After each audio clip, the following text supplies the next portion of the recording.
Hey there, my name is Brett McLaughlin, and at least for the purposes of this video, I am a dungeon master. Chances are pretty high that I'm your dungeon master if you're watching this video.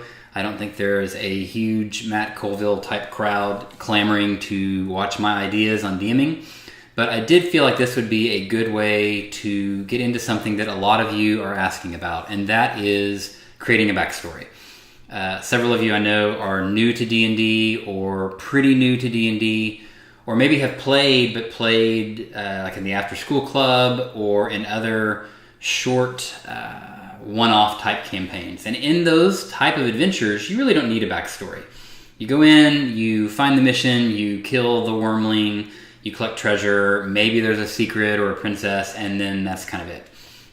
But in the campaign that I'm about to begin running in Kylandria, we are at least going to act like this is going to last a long, long time. And when you have a campaign that's going to last sort of over maybe months or even years of the characters' lives, then the events of their past begin to matter much more. And on top of that, if you come up with interesting things about your character, then that gives me the ability to weave those sort of threads into the story and hopefully provide a better experience for you. So enough about why I want a backstory. Let me talk about what makes a good backstory. First off, it doesn't have to be a genealogical record with your parents and grandparents and grand-grandparents all the way back to the beginning of the world, although it can be if you're into that. And it doesn't have to be a 40-page personal history of your character, what kind of childhood they had, and what kind of games they like, and all these sorts of details, their best friends' names, although it can be.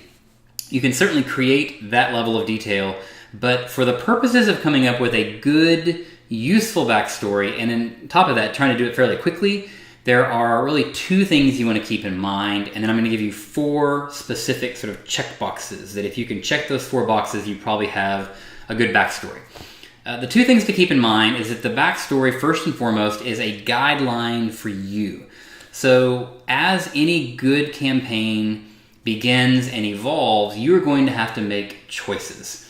And one thing you can do, certainly, is look at a decision and go, what would I do? What would I in the real world as the player do? And that works, right? There's not wrong with that. And in fact, your character probably has a lot of elements of you in the character. Also, nothing wrong with that. However, what is more interesting and potentially more fun is to begin to think, what would my character do? So in that case, you have to kind of backtrack and reverse engineer what informs their decisions. Well, what informs your decisions? It's how you grew up, what kinds of hobbies you have, maybe who your friends are. And you can see quickly how some people like the long personal history, because I've just named a lot of things you might come up with if you're writing a personal history. But more to the point is you really want to have a guideline. You want to have a couple of defining events, and that'll be part of our 4-point checklist in just a moment.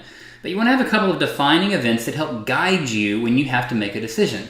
And you're going to find that if you have a good guideline that you stick to, your character is going to be more believable for you and more fun, and it's going to be more believable and therefore more fun for the other people in the party. And that means it's going to be more fun for me as a DM. In other words, you end up with something called verisimilitude. Matt Colville talks about this a lot also, as does Matthew Mercer. And if you don't know who those names are, don't worry about it. It's the idea of, does this game feel realistic? Not like real life, because there probably aren't a lot of Dungeons and Dragons in your real life. If there are, tell me, because I want to join your real life. But if there aren't, it feels realistic, like this could be happening, and if it happened, it might happen in this way. It doesn't feel silly or fake. And so it's a guideline for you, the player. Second, it is a wish list that you are giving to me, the DM. It is in essence saying, here are some things that are important to my character, or maybe some things that are not important but happened and have shaped me, and it gives me an idea of these are the kinds of things you'd like to see crop up. So if you have unresolved issues with a parent that was cruel to your character as a child, it might be that you need to work through that in the course of the campaign. And that could work itself out in a number of ways that are up to me. I might end up putting you in conflict with that parent, and you have to make a decision about whether your love for them as a parent ends up overcoming your frustration and maybe even hatred toward them and their actions. You might be put into a position where you have to save that parent who was cruel to you, and that causes you to think about a couple of things. In other words, it is a gift to me, the DM, for interesting scenarios to put your character in. So it's a guideline for the player, and it is a wish list for me, the DM. So if you keep that in mind, it's going to help you know what matters and what doesn't. In other words, your favorite food or your character's favorite food as a child probably doesn't help out, but your experiences with a close friend who ran off and left you might. So what should a backstory have at a minimum? What kinds of things are going to help you have a guideline and help me, the DM, provide you a fulfilling adventure? 4 things, and you can write these down. I'll put them down in the notes, and I will also text this out to the group. 4 things. Number 1, you need to have your character's name, and you need to have probably at least their immediate family and something about the family dynamic. Okay, that's all under 1. So 1 has 3 parts. What is your name? Who is your mom and dad? And if you don't have a mom and dad, say that. He was raised by his mother, never knew his father. His mother's name is Fu. And of course, if you have name troubles, text me. I can help you out with names. That's very easy. There are also a lot of random name generators on the internet. And what was your environment like? So if you had a very loving mother and father, great. If you had, let's say, 2 female parents that were fighting all the time because they couldn't make ends meet and the town prosecuted or persecuted them for living together, that's also interesting. I would want to know that. You should want to know that because that's going to create some feelings about a lot of things. Feelings about the family unit, feelings about what it feels like to be an outsider, feelings of maybe wanting to have more than you did growing up.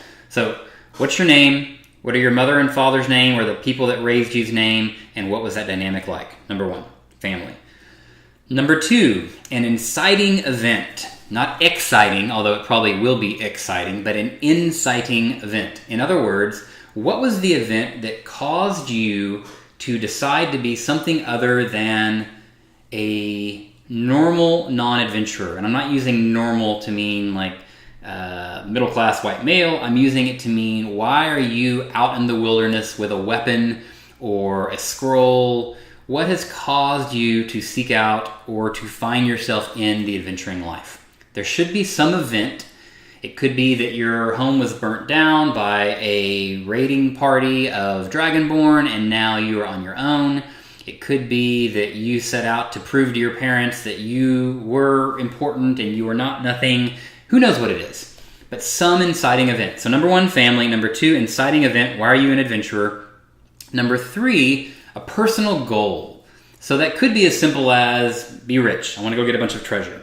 It could be you want to be the most powerful magic user in the world. It's a personal goal.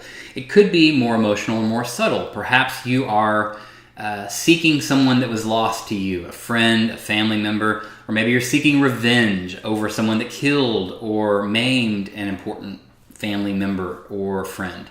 It could be something even deeper than that, is that you've never felt valuable, and so you are trying to find your place in the world.